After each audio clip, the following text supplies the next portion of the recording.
ንስሐ እንግዲህ ንስሐ የሚባለው ትምህርት በቤተ ክርስቲያናችን ከሰባቱ ምስጢራተ ቤተ ክርስቲያን ስንተኛው ነው?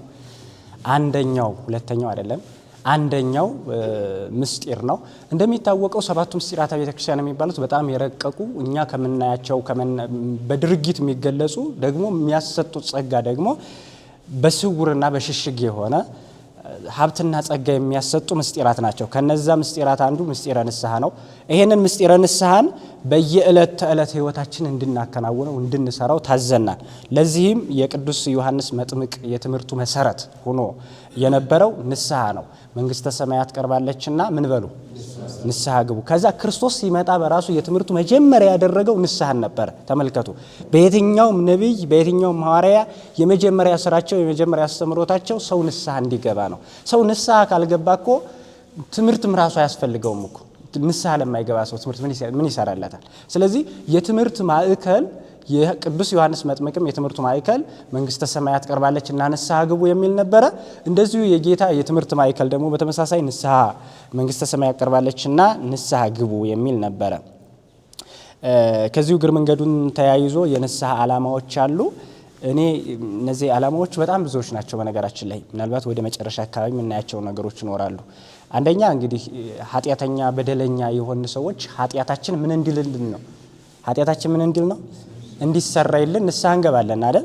ኃጢአታችን እንዲሰራይ ማለት እንግዲህ ሰው እንደሚታወቀው በስጋው ሲቆሽሽ ሻወር ይወስዳል አይደል?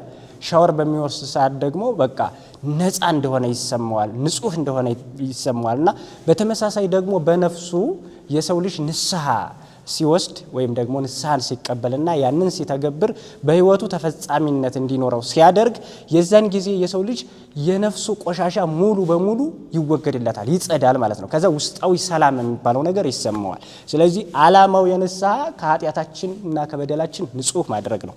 ከዛ ሰዎችን ከእግዚአብሔር ጋር ማስታረቅ ነው የንስሐ ዓላማው። ሰዎችን ከማን ጋር? ከእግዚአብሔር ጋር። እኛና እግዚአብሔር የምንጣላበት ኃጢአት ነው አይደለ? ስለዚህ ሰዎች ከኃጢአት ወደ ኃጢአት ሲገቡና እግዚአብሔርን ሲተዉ የእግዚአብሔርን ሕግ ሲያገሉ የዛን ሰዓት ከባለቤቱ ከእግዚአብሔር ጋር ይጣላሉ። እንደሚታወቀው ሕገ መንግስትን ሰው ሲጥስ ከመንግስት ጋር ይጣላል አይደል? እንደዚሁ በተመሳሳይ ከእግዚአብሔር ሕግና ስርዓት ጋራ ስንጋጭ በተቃራኒው ስንቆም ደግሞ ከእግዚአብሔር ጋር እንጣላለን እና ይሄ ንስሐ ከእግዚአብሔር ጋር የሚያገናኘን መንገድ ነው። ከዚያ ኃጢአትን መበቀል ነው ይለናል ቅዱስ ጎርጎርዮስ የተባለው ሊቅ። የንስሐ ዓላማው ኃጢአትን መበቀል ነው ይላል። ምን ማለት ነው ይሄ? ኃጢአትን መበቀል ማለት ሰው ይሰርቅ የነበረ ሰው ካለ፣ ከሰው ኪስ ገብቶ ይሰርቅ የነበረ ሰው ካለ መጽዋች ይሆናል ማለት ነው። አዙሩት፣ ተመልከቱት። ስለዚህ ኃጢአቱን እየተበቀለው ነው። ይሰርቅ የነበረ ሰው ይመጸውታል፣ ይገል የነበረው ሰው ነፍስ ያድናል፣ የሰዎች ቀምቶ ይበላ የነበረው ሰው የተራቡትን ሰዎች ያበላል። ስለዚህ ሰው ንስሐ ሲገባ ያንን ይሰራ የነበረውን መጥፎ ነገር ገልብጦ በመልካም ነገር ይተካዋል ማለት ነው። እና ከዚህ የተነሳ በእንዲህ አይነት መንገድ ሊቃውንት አብራርተውታል። ከዚያ የንስሐ ትርጉሞች እኔ ወደፊት ብዙ ሰፊ ሀሳብ ስላለ ወደዛ ለመሄድ ፈልጌ ነው። የንስሐ ትርጉም ጥሬ ቃሉ በጣም ንስሐ ብዙ ነገሮች አሉት። በነገራችን ላይ ብዙ ትርጉሞች አሉት፣ ምስጢራዊ ትርጉሞች አሉት። ግን ጥሬ ቃሉን ነው እዚህ ያስቀመጡት፣ ወይም መዝገበ ቃላዊ ፍች የሚባለውን ማለት ነው። ንስሐ ማለት የግዕዝ ቃል ነው። ሲተረጉም ትርጉሙ ደግሞ መጸጸት፣ መቆጨት፣ መቆርቆር የሚለውን ትርጉም ይሰጣል። ያ ማለት አንድ ሰው ወደ ኋላ የሰራው መጥፎ ነገር አለ፣ መጥፎ ድርጊት አለ። በዛ ድርጊቱ መጸጸት፣ መቆጨት፣ ያ ማለት ድጋሚ ላልሰራው ይህንን ስራ የሰራው ስራ ትክክል አይደለም፣ ይህንንም ስራ ደግሞ ድጋሚ ያልሰራውም ብሎ የሚቆጭበት መቆጨት ነው እንጂ ድጋሚ ለመስራት ደግሞ የሚዘጋጅበት ነገር አይደለም። ስለዚህ ንስሐ አንድ ሰው ኃጢአት ከሰራ በኋላ ያንን ኃጢአት ድጋሚ ላለመስራት የሚጸጸትበትና ነፍሱ ቆስላለች ድነት ወደሚያገኝበት መንገድ የሚሄድበት መስመር ነው። ስለዚህ ከዚህ የተነሳ የመዝገበ ቃላዊ ፍች ንስሐን መጸጸት፣ መቆጨት፣ መቆርቆር ባለፈ መጥፎ ስራ ድጋሚ ያንን ስራ ላለመስራት በዛ ስራ መጸጸት የሚል ትርጉም ይሰጠናል ይላል። እዚሁ እግር መንገዱን አንድ ጥያቄ ቀርቧል። እሺ ሌሎች ፍጥረታት ይጸጸታሉ ነው ይላል። ሌሎች ፍጥረታት ይጸጸታሉ? በሬ ይጸጸታል? አሁን በሬ አሁን ዛሬ ምን ነው ባልተጠመርኩ ይላል አይልም አይደለ? ስለዚህ በሬ መቼም ቢሆን አይጸጸትም። ሌሎቹም ፍጥረታት ሌሎቹም በሰማይ የሚበሩ አዕዋፋት አይጸጸቱም። በምድር ያሉ ተንቀሳቃሽ ሌሎች ፍጥረታት አስፈሪ የሚባሉት ሁሉ የሚጸጸቱ አይደለም። መጸጸት የተሰጠው ለማን ነው ቢባል ጸጋ ነው በራሱ። ይሄ መጸጸት የተሰጠው ለማን ልጅ ነው? ለሰው ልጅ ነው። ስለዚህ ሰው ነው የሚጸጸተው እንጂ ሌሎች ፍጥረታት አይጸጸቱም። ከዚህ በመቀጠል በተከታታይ የምናያቸው ነገሮች የንስሐ ምንጭ የሚለው ነው። የምን ምንጭ አልኳችሁ? ንስሐ ከምን ይመነጫል ቢባል ሰው ንስሐ የሚገባው ምን ሆኖ ነው? ለምን ምክንያት ይገባል? ምን አነሳሳውና ንስሐ እንዲገባ የሚያደርገው ነገር ምንድን ነው የሚለውን ሐሳብ ስናይ አንደኛ ደረጃ ንስሐ እንዲንገባ የሚያደርገን እግዚአብሔርን መፈለግ ነው። ማንን መፈለግ? እግዚአብሔርን መፈለግ። የሰው ልጅ የሚጸጸተው፣ የሚቆጨው፣ የሚቆረቆረው እግዚአብሔርን ለማግኘት ፍላጎት ሲያድርበት ነው። ለምሳሌ አንድን ሰው በድለን ነው ያንን ሰው የኛ ለማድረግ ድጋሚ ከኛ የራቀን ሰው የኛ ለማድረግ እንጸጸታለን አይደለ? እንደ ተጸጸትንም ልንነግረው ጭምር እንችላለን። በተመሳሳይ የሰው ልጅ እግዚአብሔርን ሲፈልግ የንስሐ መሰረትና የንስሐ ምንጭ ያገኛል። እሱ ደግሞ ምንድነው ቢባል እግዚአብሔርን መፈለግ ነው። እግዚአብሔርን መፈለግ ይሄንን እንግዲህ ኦሪት ዘፍጥረት ታጥስኪ ቅዱስ ዮሐንስ አፈወርቅ እዚህ ላይ የጠቀሰው ሐሳብ አለ። ምን ይላል መሰላችሁ? ወርቅ ጠፋችሁ ይላል። ቀለበት፣ ወርቅ ቀለበት ጠፋችሁ። ከዛ መርፌ ጠፋችሁ ይላል። ስንት ነገር ጠፋ? ከዛ ቀጥሎ ደግሞ ጫማ ጠፋችሁ፣ ስልክ ጠፋችሁ። እና ቅድሚያ የምትሰጡት ለማንኛው ነው? መርፌ አለ፣ የወርቅ ቀለበት አለ። ከዛ በኋላ ነገሩ የወርቅ ቀለበት ደግሞ አይወክልም መሰል ብዙ ያላገቡ ስላሉ እሺ ሌላ እናርግ። ጫማ ጠፋ፣ ስልክ ጠፋ፣ ሌላም አልማዝ ነገር ጠፋ። ቅድሚያ የምትሰጡት ለማንኛው ነው? ለማንኛው ነው? ለወርቁ ነው? ጥሩ። በድሮ ዘመን ቢሆን ለመርፌ ይሰጥ ነበር አይደል? ዛሬ ዘመን ግን ራሱን የቻለ እንትን ስላለው እና ባጭሩ ቅዱስ ዮሐንስ አፈወርቅ የሚለው ይህንን ሐሳብ ያነሳና እነዚህ ጥቃቅን የሚባሉ ነገሮች እንኳን ቢጠፉባችሁ እንዴት እንደምትፈልጓቸው እናንተ ታውቃላችሁ ይላል። ሰው እስክርቢቶ እዚህ ጆሮ ላይ አድርጎ ሲፈልግ ታያላችሁ አይደለ? ያልጋውን ፍራሽ ያነሳል፣ ትራሱን ያነሳል፣ ሶፋውን ይገለብጣል ምናምን አይደለ? እስክርቢቶ የጠፋህን ያህል እንኳን እግዚአብሔርን አትፈልገውም ይላል ቅዱስ ዮሐንስ አፈወርቅ። ጫማ የጠፋህን ያህል እንኳን እግዚአብሔርን የማይፈልግ ክርስቲያን። አሁን እኛ ስልክ ሲጠፋን እንዴት እንደምንጨነቅ ይገባችኋል አይደል? አሁን እህቶቻችን በተለይ ስልክ ቢጠፋቸው ያለቅሳሉ። ወንዱም ያለቅሳል። አሁን ሰራ ወንዱም ያለቅሳል። ሰው ስልክ ሲጠፋው ያለቅሳል፣ ይጨነቃል። ጫማ ሲጠፋው ይጨነቃል፣ ይፈልጋል። ሰው ጫማ የጠፋውን ያህል እኮ የህይወት መሰረቱ እግዚአብሔርን አይፈልገውም እኮ። ሰው ወርቅ የጠፋውን ያህል ግን የወርቅ ባለቤት እግዚአብሔርን አይፈልገውም እኮ። ሰው አይኑ ቢጠፋ ያለቅሳል አይደለ? የነፍስህ አይን ክርስቶስ ሲጠፋ ግን የማያለቅስ ሰው የለም። እንዲህ በንስሐ ታጅቦ በነገራችን ላይ እኮ ምንድነው የሚለው ወደፊት የምንጠቅሰዋለን። ምንድን ነበር የሚለው መሰላችሁ? ነብይ እግዚአብሔር ዳዊት በመዝሙር 6 ላይ ምን ይላል መሰላችሁ? ወበአንብዬ አራስኩ ምስካዬ ይላል። ምስካዬ በእንባዬ አልጋዬን አራስኩት ይላል። በእንባዬ ምንን አራስኩት? አልጋዬን አራስኩት ማለት ዳዊት እንደሚታወቀው አንዲት ኃጢያት ሰርቶ ነበር። እሱ ኃጢያቱ ደግሞ ምንድናት? ከኦሪዮ ሚስት ጋር መተኛቱ ነበር። እና መጥቶ ነብዩ ከነገረው በኋላና እግዚአብሔር ከሱ እንደተለየው ሲነገረው ዳዊት ምድር ምሶ ያለቅስ ጀመረ። ቀኖና ገባና በላዩ ላይ አመር ነስንሶ ማቅ ለብሶ ቀኖና ገባ ነው የሚለው። በዛን ሰዓት በጣም ከፍተኛ ልቅሶ ያለቅስ ስለነበረ ሊቃውንት ይህንን ሲያብራሩ ዳዊት ቁጭ ብሎ ሲያለቅስ 2 ክንድ ከስንዝር እንባው ወደ መሬት ሰርጎ ይገባ ነበረ። ቁሞ ሲያለቅስ ደግሞ 1 ክንድ ከስንዝር ወደ መሬት ገብቶ ይገኝ ነበረ ይላል። አሁን ዳዊት ይህንን እንባ የሚያለቅሰው ልጅ ሙቶበት ነው? ልጅ ጠፍቶበት ነው? ማን ነው የጠፋበት? እግዚአብሔር ነው። ስለዚህ የህይወት መሰረቱ እግዚአብሔር ከሱ ስለጠፋ ነብይ እግዚአብሔር ዳዊት በዚህ ምክንያት ይህን ያህል ያለቅስ ነበርና ከዚህ የተነሳ በእንባዬ አልጋዬን አራስኩት ይላል። በእንባዬ ምንን አራስኩት? አልጋዬን። ዛሬ እናቱ ሙታበት እንኳን ራሱ በእንባው አልጋውን የሚያርስ ሰው ላይኖር ይችላል አይደለ? ግን እንደው ከእናትና ከእግዚአብሔር ራሱ ማን ይበልጣል ለሰው? እና ማር ይስሐቅ የተባለው የቤተክርስቲያናችን ሊቅ አንድ ሰው ንስሐ ሲገባ ንስሐ በደለኛ ሰው በኃጢያቱ ሲጸጸት የማያለቅስ ሰው ከሆነ ይሄ ምሕረትን የማያገኝ ሰው ነው። ምክንያቱም ትልቅ ነገር ነው የጠፋው፣ ትልቅ ነገር ነው የጠፋው።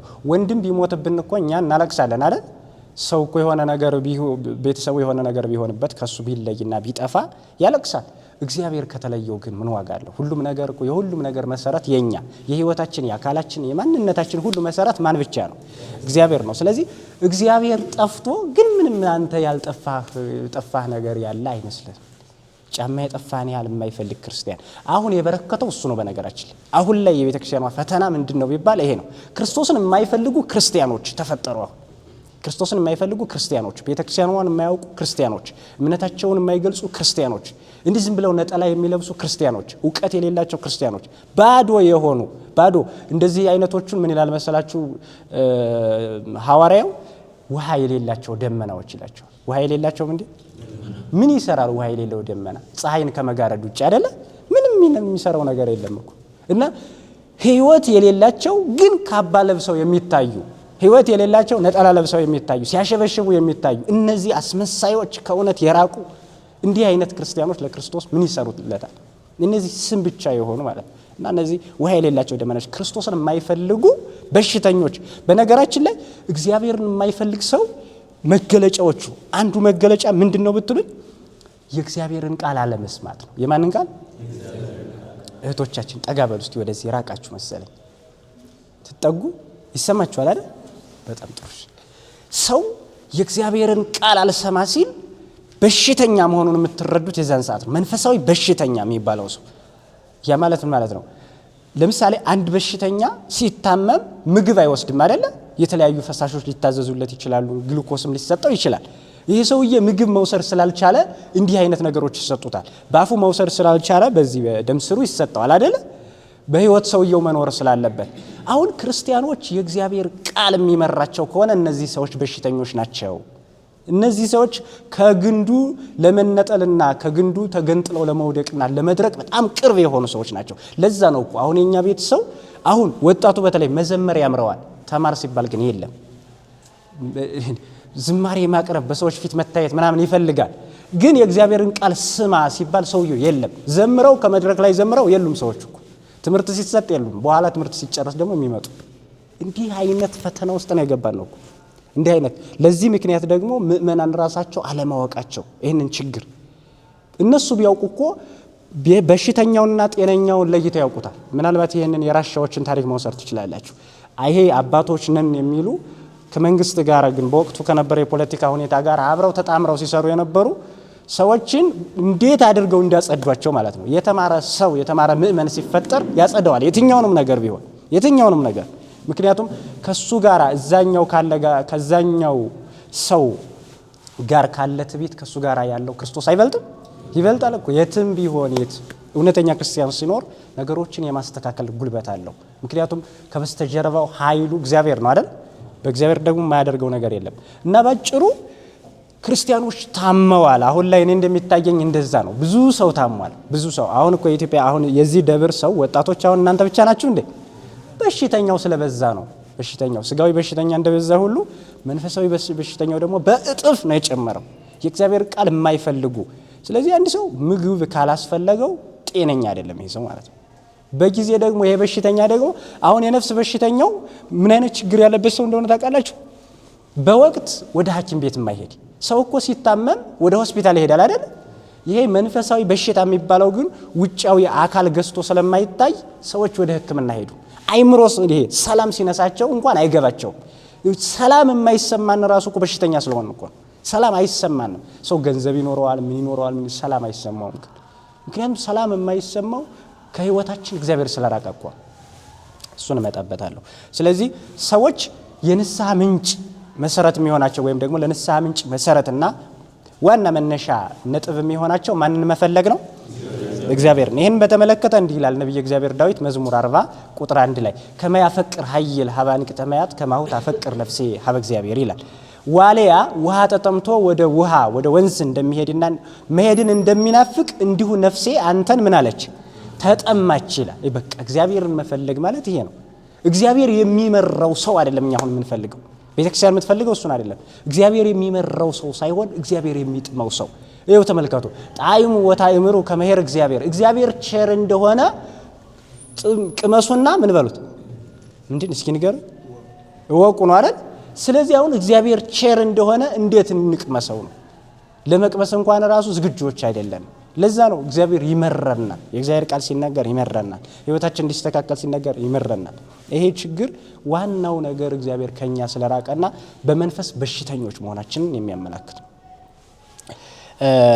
መዝሙር 105 ቁጥር 3 ላይ ምን ይላል መሰላችሁ? ለይትፈሳህ ልብ ዘያስሶ ለእግዚአብሔር ይላል።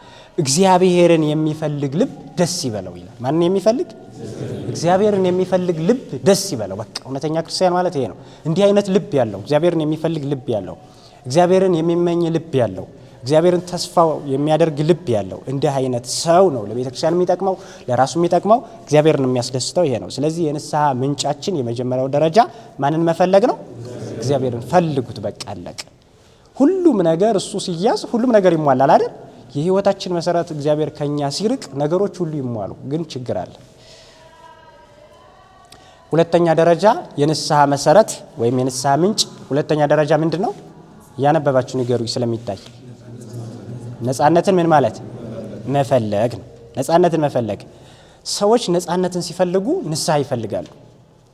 ምናልባት አሁን ሰዎች ይጨነቃሉ። በነገራችን ላይ አሁን ዓለም ላይ ያለው ሰው በብዙ ነገር ውጥረት ውስጥ ነው ያለው። ግን ከዛ ውጥረት የሚወጣበት መንገድ ስለጠፋው ነው። ክርስቲያኖች ጭምር ከዛ ውጥረት የሚወጡበት መንገድ ጭምር ጠፍቶባቸዋል። ለነሱ ጭምር ማለት ነው። የክርስቶስ ለሆኑ ሰዎች ጭምር ጨለማ በላያቸው ላይ አንዣቦ ብርሃን አይታያቸውም። በየት እንደሚወጡ እንኳን አይገባቸውም። ስለዚህ ሰዎች ነፃነትን የሚያገኙት ከእውነት ጋር መታረቅ ሲችሉ ብቻ ነው። እና ለዛ መነሻ የሚሆናቸው ደግሞ ንስሐ ነው። ወደዛ በር የሚያስገባቸው ያንን ብርሃን የሚፈነጥቅላቸው ነገር ምንድነው ቢባል ብርሃን ነው። ይሄ ነፃነት ይሄ ንስሐ ነው። እና ይሄንን በተመለከተ ኦሪት ዘፍጥረት ምዕራፍ 3 ቁጥር 8 ላይ ተመልከቱት። ይሄን ታሪክ የምታገኙት የመጀመሪያው በደለኛ ሰው የሆነው የአዳምን ታሪክ ነው የምታገኙት። አዳም እንደሚታወቀው በሽተኛ ነው። በሩን ዝጉት እስኪ። በር አንድ ሰው ይዘ አዳም በእግዚአብሔር ላይ አመፀ አይደለ? ከእግዚአብሔር ሕግ በተቃራኒው ሲቆም የዛን ሰዓት እንግዲህ ከባድ ነገር ነው። አዳም የነበረውን ነገር ባጭሩ አጣ። እሱን ታሪክ መተረክ አስፈላጊ ስላልሆነ እና ካጣ በኋላ ራቁቱን ይኖር የነበረ ብርሃን ለብሶ የነበረው አዳም አሁን ግን ራቁቱን እንደሆነ ገባውና ከእግዚአብሔር ሸሸ ይላል። ከማን ሸሸ? ከዛ የእግዚአብሔርን ድምጽ በገነት ሲመላለስ ስለሰማ ከእግዚአብሔር ለመሸሸግ ፈለገና በገነት ዛፎች መካከል ገብቶ የበለስ ቅጠል ለበሰ ይላል። ምክንያቱም ራቁቱን ስለሆነ ነፃነት የለውም። አሁን መሸሽ ጀመረ ማለት ነው። ስለዚህ ሰዎች የሚሸሹት ነፃነት ሳይሰማቸው ሲቀር ነው አይደል? ሰው ከሀገር የሚወጣው እኮ ምናልባት አንዳንዱ ኑሮን ለማሻሻል ይላል። አብዛኞቹ ግን ነፃነት ሲያጡ ከሀገር ይወጣሉ። በየትኛውም የዓለማችን ክፍል ይሄን የምናየው ነገር ነው። እና አዳም ከእግዚአብሔር መሸሽን ፈለገ፣ ነፃነት አልተሰማውማ። በህይወቱ ወሳኝ የሆነው እግዚአብሔር ከማን ስለተለየ ነው? ከሱ ስለተለየ፣ እግዚአብሔር ስለተለየው ሸሸ እና ነፃነት አልተሰማውም አዳም ነፃነት የነሳው ነገር ምንድነው ቢባል ኃጢያቱ ነበር። ምንድነው ነፃነት የነሳው? ይሄንን በተመሳሳይ ኦሪት ዘፍጥረት ምዕራፍ 4 ቁጥር 14 ላይ የልጁን ታሪክ ታያላችሁ። ልጁ ቃኤል ነው። ልጁ ቃኤል በመጀመሪያ ደረጃ ወንድሙን የገደለ ነው አይደል? ይሄ ሰው የመጀመሪያ ሞትን ያሳየን፣ ለዓለም ሞትን ያስተዋወቀው ሰው ነው ቃኤል ተብሎ የሚጠራው ሰውዬ። እና ይሄ ቃኤል እንዲህ አለ። ምን አለ? ያገኘኝ ሁሉ ይገለኛል አለ። ያገኘኝ ሁሉ ምን ይላል? አሁን እኮ በዛን ዘመን ሰው የለም እኮ ያለው አዳም፣ እናቱ ሔዋን፣ እነዛ ሁለቱ ሚስቶች ምናምን ናቸው አይደለ? ስለዚህ እህቶቹ ናቸው ያሉት። ወንድሙ ሴት ደግሞ በኋላ መጥቷል። እዛ እናቱ አባቱ ናቸው። ግን ቃኤል ምን ያህል ኃጢአተኛና ምን ያህል ስደተኛ እንደሆነ የምታዩት ያገኘኝ ሰው ሁሉ ይገለኛል አለ። ለብትር የሚሰነዝርበት ሰው የለም እኮ። እሱ በወንድሙ እንደጨከነ ቤተሰቦቹም በእሱ ላይ እንደሚጨክኑ አሰበሱ። ኃጢአተኛ ሰው እንዲህ ነው። በሰው ላይ ይጨክናል፣ ሌሎችም ደግሞ በሱ ላይ እንደሚጨክኑ ደግሞ ያስባል። አይጨክኑበትም፣ ግን እሱ እንደሚጨክኑበት ያስባል። ኃጢአት እንዲህ ነው እኮ። ኃጢአተኛ የሚያሳድደው ሳይኖር ምን ይላል ነው የሚለው በራሱ በቃ የተተከተለው ሰው ሳይኖር ስደተኛ ይሆናል ኃጢአተኛ ሰው። ኃጢአቱ በራሱ ያሳድደዋል። እና ቃኤል የሚገለው ሰው ሳይኖር ሁሉ ይገለኛል አለ። የሚገለው ሰው ሳይኖር በወንድሙ የጨከነ ሰው ሌላ እንዴት ይራራልኛል ብሎ አሰበ። ሌሎቹን እንደራሱ ነው የተመለከተው አይደል? አንዳንድ ጊዜ ውሃ ውስጥ ያለ ሰው አገሩ ሁሉ ውሃ ውስጥ ያለ አይመስለው? እንደዚህ አይነት ስሜት ይሰማዋል። እና ቃኤል የተሰማው ስሜት እሱ ነው። በቃ ሌሎቹም በእኔ ላይ ይጨክናሉ የሚል ስሜት። ኃጢአት እንዲህ ነው። በቃ ነፃነትን ሙሉ ይገፋል። አንድ ኃጢአተኛ ሰው ነፃነት የለውም ባጭሩ። ከመንግስት ተሰውሮ ወንጀል ሊፈጽም ይችላል። ከግለሰብ ተሰውሮ ወንጀል ሊፈጽም ይችላል። ግን ከህሊናውና ከማን አይሰወርም? ከእግዚአብሔር። እግዚአብሔር በስሪታችን በዚህ ባይምሯችን ዳኛ ያስቀምጧል። የሚፈርድብን ማለት ነው። የሚፈርድብን ተኝተን ባሰብነው የሚፈርድብን፣ የሚከሰን በግልጽ በሰራነው ነገር የሚከሰን ዳኛ አስቀምጧል። ስለዚህ እሱ ዳኛ ረፍት አይሰጠንም እና ሰላም የለንም። ለዛ ነው ውስጥ ላይ ችግር ስላለ እንደሚታወቀው ሰው ውስጡ ሰላም ካልሆነ ደግሞ ምንም ሰላም የለም ውጩ። እና ባጭሩ ሰው ነፃነትን ሲፈልግ ምንን ይፈልጋል? ንስሐን ይፈልጋል። ምን ይፈልጋል? በቃ የሰው ልጅ ነፃነትን ከፈለገ በስጋ ነፃነትን ከፈለገ ትግል ያስፈልጋል አይደል? እንግዲህ አፍሬ ምናልባት ይሄ የቅኝ ግዛት ታሪክን ታውቃላችሁ። ምናልባት ለዚህም አድዋ ጦርነት ዋና ማሳያ ነው። እና ባጭሩ ነፃነትን የፈለጉ ዜጎች ሁሉ አፍሪካ ውስጥ የነበረው ጦርነት አለ። በአውሮፓውም እንደዚህ በተመሳሳይ አሜሪካ ላይም እንደዚህ ነበረ። አውሮፓም ላይ እንደዚህ አንዱን ሲወር ስለነበረ ይሄንን የአንደኛው ዓለም ጦርነት ሁለተኛው ዓለም ጦርነትን መመልከት ነው። እና ሰዎች በስጋ ነፃነትን ሲፈልጉ ይዋጋሉ። እንደዚሁ በመንፈስ ደግሞ ነፃነትን ሲፈልጉ ከዲያብሎስ ጋራ ነው የሚዋጉት። ስለዚህ ይሄንን ነፃነትን ለማምጣት ጥረት ያደርጋሉ ማለት ነው። እና ይሄን ነፃነት የሚገኝበት መንገድ መሰረቱና ያም መንገድ የሚያመላክተን ወይም ወደዛ መንገድ እንድንጓዝ የሚያደርገን ሁለተኛ ደረጃ ንስሐ በመባል ይጠራልና ይሄ የንስሐ ምንጩ ነፃነትን መፈለግ ነው። ሶስተኛው ደግሞ ሰላምን ለማግኘት ነው። ሶስተኛ ሰላምን ለማግኘት ነው። ኃጢአተኛ ሰው አሁን ነፃነት የለውም ብለናል አይደል? ከዛ በተጨማሪ ደግሞ ሰላም የለውም አይደል? ነፃነትም የለውም ሰላምም የለውም። ይሄ ሰውዬ ደግሞ የሱ ሰላም ውጫዊ ሰላም አይደለም እኮ ያጣው ውስጣዊ ሰላም ነው አይደል? ሰው ውጫዊ ሰላም ውጫዊ ሰላም ሲደፈረስበት ብዙ ችግሮች ይፈጠሩበታል አይደል? ግን ደግሞ ትልቁ ችግር ውስጣዊ ሰላም ሲበከል ነው። ለዛ ነው አሁን ሰው ሰላም የለውም። ቅድም እንዳልኳችሁ ትዳር አለው ሰላም የለውም፣ ሀብት አለው ሰላም የለውም። እንደዚህ አይነት ሰዎች ይገጥሟቸዋል እኮ። ስልጣን አለው ሰላም የለውም፣ ስራ አለው ሰላም የለውም። ለዚህ ሁሉ ምክንያት ምንድን ነው? ለዚህ ሁሉ ምክንያት ምንድን ነው ቢባል ኃጢአት ነው ምክንያቱ። ምንድን ነው? አሁን እዚህም እኛም አሁን ስራ በማግኘት የምትሸፍነው ነፃነትና ሰላም የለም። ገንዘብ በማግኘት የሚሸፈን ሰላም የለም። ትዳር በመያዝ የሚሸፈን ሰላም የለም። ትልቁ ሰላም ንስሐ ሲገባ የሚመጣ ሰላም ነው። ከእግዚአብሔር ጋር ስንታረቅ የሚመጣ ሰላም ነው። ስለዚህ ሰውን የሚያፈርሰው ውጫዊ የሰላም ማጣት ሳይሆን ውስጣዊ የሰላም ማጣት ነው። ለምሳሌ አንዲት ሀገር ከፍተኛ አደጋ ሊደርስባት የሚችለው የውጭ ጠላት ሲበረክትባትና የውጭ ጠላት ሲጠነክር ነው ወይስ ደግሞ የውስጥ ጠላት ሲነሳ ነው? ማንኛው ነው? እስኪ የውጭ ጠላት ጠንካራ ከሆነ ከውጭ ጠላትና ደካማ ከሆነ ከውስጥ ጠላት ለአንዲት ሀገር ሽንፈትን የሚያጎናጽፋት ማንኛው ነው? የውስጥ ጠላት ነው አይደል? አሁን እኛ የውስጣችን ጠላት ህሊናችን ላይ ያለ የሚዋጋና የኃጢአት ጾር እሱ ከፍተኛ ጉዳት የሚያፈርሰን እሱ ነው። ከውጭ የሚመጣው የገንዘብ ማጣት፣ የሥራ ማጣት፣ የትዳር ማጣት ወይም ደግሞ የስልጣን ማጣት ምናምን እሱ እኛን አያፈርስም፣ ችግር የለውም አይደለ? ይሄንን ስንመጣ ከእናታችን ማይፀን ስንመጣ ይሄን ይዘን መተናል? ይዘን አልመጣንም። እግዚአብሔር ለኛ የሆነ የሚሰጠን የራሱን የቻለ ለኛ የሚሆነንን ነገር እግዚአብሔር ያውቃልና ለኛ የሚሆነን ማን ይሰጣል? እኛ ተምረን መገኘት ነው ያለብን አይደል?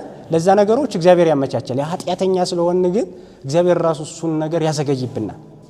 ምክንያቱም የሚጠቅመንን ነገር እግዚአብሔር ያውቃል፣ ግን ደግሞ እሱን እንዳይሰጠን ደግሞ ኃጢአታችን ቤት እንደ ደመና ሆኖ ጋርዶ የእግዚአብሔርን ሙቀትና የእግዚአብሔርን ብርሃን ለኛ ሊሰጠን አልቻለም። እንደሚታወቀው ሌሊት ደመና ሲበረክትና ደመናው ሲረገረግ የጨረቃ ብርሃን በዛው ባለበት ይቀራል አይደል? እንደዛ ነው የሆነው እኮ ኃጢአታችን ጋረደው። ለነፍሳችን የሚጠቅም ነገር ማግኘት አልቻልንም፣ ለስጋችን የሚጠቅም ነገር ማግኘት አልቻልንም። እና ያ ሰላም የሚመጣው የውስጥ ሰላም የሚመጣው በምን ምክንያት ነው ቢባል ንስሐ መግባት ስንችል ነው። ምን መግባት ስንችል ነው? ስለዚህ እውነተኛው ሰላም ያለው ከምንድን ነው ያለው? ይሄ መዝሙር የለም እውነተኛው ሰላም ያለው ከቤት ነው አይደል? ምን ነው? ለዛ እኮ ነው ነብይ እግዚአብሔር ኢሳይያስ ለክፉዎች ሰላም የላቸውም አይደል የሚለው 48 ቁጥር 22 ላይ ለክፉዎች ሰላም የላቸውም ይላል። ለምኖች? በቃ ለክፉ ሰው ምን ሰላም አለው? ቤተ መንግስት ሆኖ ሁሉ ይበረግጋል፣ በወታደር ተከቦ ይበረግጋል። ሰላም የለማ። ሰላም ሲኖርህ ደግሞ አስፋልት ላይ ብተኛም ችግር የለውም፣ ወንጀል ካልፈጸምክም ችግር አለው። ህሊና የሚያሳድድ ከሆነ ግን የትም እና ሰላም ያጣ ሰው እንዲህ ነው። ከእግዚአብሔር ጋር የተጣላ ሰው፣ ንስሐን የማይፈልግ ሰው፣ ይሄ የማይቆረቆር ሰው። በነገራችን ላይ አሁን ሰው ንስሐ እኔ የማይገባበት ምክንያት አለ ብዬ አላስብም፣ ግን መንገዱ ስለሚጠፋበት ነው። ማን ያሳየው? መኑ ያሬነ ሰናይቶ መልካሙን መንገድ ማን ያሳየን የሚሉ ሰዎች አሉ አለ ነብይ እግዚአብሔር ዳዊት። መልካሙን መንገድ የሚያሳየን ብለው የሚመኙ ክርስቲያኖች አሉ። እዚህ ያሉት ደግሞ ክርስቲያኖች መልካም መንገድ የሚያሳያቸው ሰው አይፈልጉ፣ በየትም እንዳለ ያውቁ። በጣም ችግሩ እኮ ይሄ ነው። እንዲህ አይነት በሽተኛ አይጣልባችሁ በእውነት። እና ይህን በተመለከተ ነብይ እግዚአብሔር ዳዊት ነብይ እግዚአብሔር ኢሳይያስ ምዕራፍ 9 ቁጥር 6 ላይ ስትመለከቱ የሰላም አለቃ ይለዋል። የምን አለቃ? የሰላም አለቃ። ሰላም በጠበንጃ ሊመጣ አይችልም አይደል? እሱን እንግዲህ ለመንግስት እንተው መሰለኝ፣ እሱ ራሱ ያውቃል።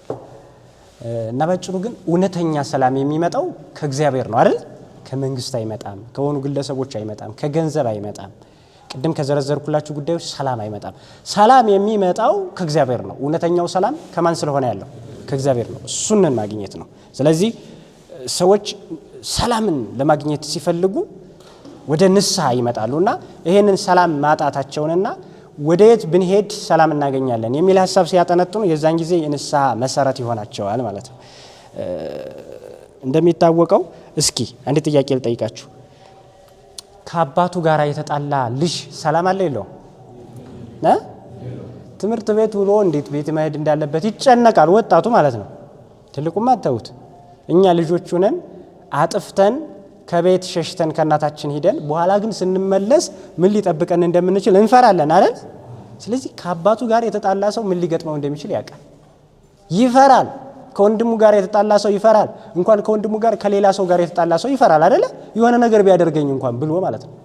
ሰው ከሰው ጋር ሲጣላ እንዲህ ይፈራል። ከእግዚአብሔር ጋር ሲጣላ ግን ምንም አይፈራም። ትልቁ ችግር እኮ ይሄ ነው። እንዴ አንተ ከአባትህ ጋር ስትጣላ የፈራውን ያህል ከእግዚአብሔር ጋር ስትጣላ ለምን አትፈራ? እግዚአብሔር በህይወታችን መሰረታዊ ለውጥ የሚያመጣበት መንገድ እንዳለ አናውቅም እንዴ? በጣም ከባድ ነው። የማትመለስ ከሆነ ያ ኃጢአት የምትሰራባቸውን ነገሮች ሁሉ እግዚአብሔር ሊነጥቀህ ይችላል ይላል ቅዱስ ዮሐንስ አፈወርቅ። የምትሰራባቸውን አካላቶችን ሊነጥቀህ ይችላል። አይን ከሆነ የምትሰራበት ይነጥቃል እግዚአብሔር አይደል? መንጠቅ ያውቅበታል አይችልም? እግዚአብሔር እንደዛ ሲሰጥ እንደቻለ መንጠቅ ደግሞ እሱ ያውቅበታል። በምን እንደሚመነጥቅ እሱ ራሱ ያውቅበታል፣ መንገድ አለው። ስለዚህ ከእግዚአብሔር ጋር የተጣላ ሰው ምንም ሰላም የለውም። እኛ ከስጋዊ አባታችን ጋር ተጣልተን ፍርሃት ያድርብናል። ከመንፈስ አባታችን ከህይወት አባታችን ከእግዚአብሔር ጋር ተጣልተን ግን ምንም ደንታ የለንም። በቃ ኬርለሶች ነን፣ ጻድቅ መስለን እንታያለን። በጣም ከባድ ነው። ስለዚህ ሰዎች ይሄንን ነገር ማግኘት የሚችሉት እንዲህ አይነት እውነተኛ የተረጋጋ ሰላም የሚያገኙት ከእግዚአብሔር ጋር መታረቅ ሲችሉና ንስሐ መግባት ሲችሉ ነው። ስለዚህ ሰላምን መፈለግ የንስሐ ምንጭ ይሆናቸዋል። ለዛ ነው ሰዎች አሁን ብዙ ነገር ተሟልቶላቸው ግን ይጨንቃቸዋል፣ ይቸገራሉ፣ ይጠበባሉ። አሁንም የሆነ መረጋጋት አይሰማቸውም። በተንጣለለ ቤት ውስጥ ሆነው ግን በጣም ጭንቅ ውስጥ ናቸው። አፓርታማ ውስጥ ሆነው አሁንም በቃ በጣም ከባድ ነው። ከነሱ ይልቅ በረንዳ የሚያድረው ሰው ሰላም ይሰማዋል። እነሱ የሚበሉት አላቸው፣ የሚጠጡት አላቸው፣ የሚለብሱት አላቸው። ግን የሚጠጣው የሌለው፣ የሚለብሰው የሌለው፣ ወገን የሌለው፣ አይዞ በርታ የሚለው የሌለው፣ ለነገ ተስፋ የሚሆነው ነገር ተው እንጂ ለነገ ተስፋ የሚሆነው ሰው የሌለው ሰውዬ እነዚህን ሰዎች ይበልጣቸዋል። ሰላም አለው፣ እሱ የተረጋጋ ሰላም አለው። አሁን ከተማ ላይ ታችሁ ከሆነ ብዙ ሀብት ያላቸው ሰዎች በተለያየ ቅመም የተሰራ ምግብን አይበሉም አይደለ? ሰላም ያላቸው ደግሞ ውጫዊ የጤና ሰላም ራሱ ያላቸው ያደረውን እንጀራ ይበሉታል አይደል? ያደረውን ዝም ብሎ የተደበላለቀውን ምናምን የተረፈውን እንጀራ በልቶ ሰው ይውላል። ይህ ከባድ እኮ ነው። ይሄ አንዳንድ ጊዜ ሰጥቶ ምን ይንሳሽ የሚባል ከባል ፊት ምን ይንሳሽ ይባላል በቅኔ ቤት ማለት ነው።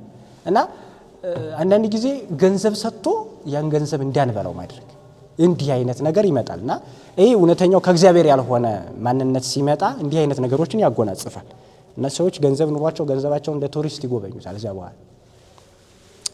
እና ባጭሩ ይሄ ሰላም የሚባለው ነገር የማይሰማን ከማን ጋር ስንጣላ ነው? እሱ ነው። እና ሰላም የለውም ሰው ሚስቱ ጋር ደግሞ እንዲህ አይነት የመንፈስ ስብራት ሲደርሰውበትና የመንፈስ ሰላም ሲያጣ ሰላሙ እግዚአብሔር ከሱ ሲለይ፣ የሰላም ባለቤት ከሱ ሲለይ እሱ ራሱ ሰላም በሚስቱ ሰላም የለው። እሷ ስትወጣ ስትገባ የሚሰማው ስሜት ሌላ ነው። በልጆቹ ደስ አይለው፣ በስራው ደስ አይለው። በጣም ከባድ እኮ ነው አይደል? ለምን ብትሉኝ ለምሳሌ እዚህ ያለን ሰው እዚህ አንዱን ሰው እዚህ መሬት ላይ አስተኝተን ድንጋይ እያመጣን ብንጥልበት ሰውዬው ይፈራገጣል አይፈራገጥም? ይንፈራገጣል አይደል? ያለቅሳል አይደል? ይላል አይደል? ለምንድነው ሰው እንደዚህ የሚሆነው ቢባል ኃጢያት ከኃጢያት ላይ ነፍሳችን ላይ ስንጨምርባት ነፍሳችን ውስጥ ላይ ሆና ደግሞ ታለቅሳለች። ስለዚህ ሰላም አሰጠንም ማለት ነው። ማሰብ የሷ ስራ አይደለ?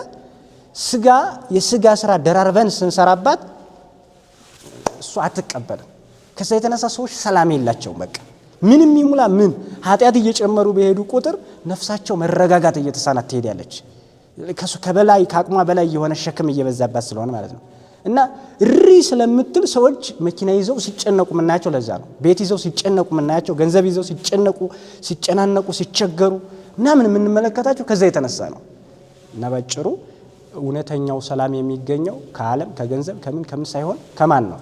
ከእግዚአብሔር ነው። እና ይሄን እውነተኛውን ሰላም ለማግኘት ስንፈልግ ንስሐ እንገባለን። እና ይሄ ሰላምን መፈለጉ የንስሐ ምንጭ ይሆነናል ማለት ነው። እና አባቶቻችን በእንዲህ አይነት መንገድ ገልጸውታል። እስኪ እዚህ ላይ ለዛሬ እዚህ ላይ ይበቃና ቀጣይ እዚህ ጀምረን ወደ ታች ቅድመ ንስሐ ከንስሐ በፊት ጊዜ ንስሐና ድረ ንስሐ የሚሉ ዝርዝር ጉዳዮችን እንመለከታለን። ማን ያድርሰን? ቀጣይ ሳምንት እግዚአብሔር ያድርሰን። እዚህ ላይ ይበቃና ሰዓት እንደውም በልች ያለውን የትንሽ 30 ደቂቃ ብዬ በዛባችሁ አልበዛም። እንግዲህ አልበዛም ብላችኋል። ጥሩ እንዳትቀሩ ደግሞ እሺ። እንደዚህ ብላችሁ ደግሞ እናንተ መቀሩ ከሆነ ደግሞ ሌላ ችግር ነው። እናንተም ተጨማሪ በሽተኛ እንዳትሆኑ እሺ። እንደዛ ላለመሆን በሽተኛ ላለመሆን ኑ። እንደው የስጋ ህይወታችሁ የመንፈስ ህይወታችሁ ባይስተካከል እንኳን ቢያንስ እንኳን የስጋ ህይወታችሁን ማስተካከል የምትችሉበት ድል ትፈጥራላችሁ። ያለበዛ ከባድ ነው እና በሁለቱም መክሰር እንዳይመጣ በሁለቱም የሚከስር ሰው በውጭም በውስጥም ንግዱም የሚከስር ሰው ካለ ከባድ ነውና እንደዛ እንዳንሆን በመንፈስም በስጋ የሚከስር እንዳንሆን ይሄን መንገድ መከተል ያለብን ይመስለኛል።